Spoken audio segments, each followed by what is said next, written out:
ইন্নী আহতাসিবু আলাল্লাহি আন ইউকাফিরা সানাতাল্লাযী বাদাহু ওয়াস সানাতাল্লাযী ক্বাবালা। আল্লাহর নবী ডাক দিয়া বলেন, আরাফার দিনের রোজা, এই রোজার এত ফজিলত, কেউ যদি আরাফার দিন রোজা রাখে আল্লাহ তাআলা তার আগের 1 বছরের এবং পরের 1 বছরের গুনাহ আল্লাহ মাফ করে দিবে। রোজা কয়দিন? জোরে বলেন কয়দিন? রোজা একদিন।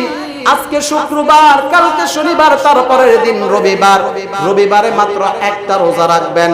আল্লাহর নবী ডাক দিয়া বলে, উম্মত আমার, একটা রোজা রাখার কারণে আল্লাহ তাআলা তোমার আগের এবং পরের মোট 2 বছরের গুনাহ মাফ করে দিবে। এই রোজা চাইলে আমরা রাখতে পারি কি পারি না? আরো জোরে বলেন, রাখতে পারি কি পারি না? আল্লাহর নবী আরো ডাক দিয়া বলেন, উম্মত তোমাদেরকে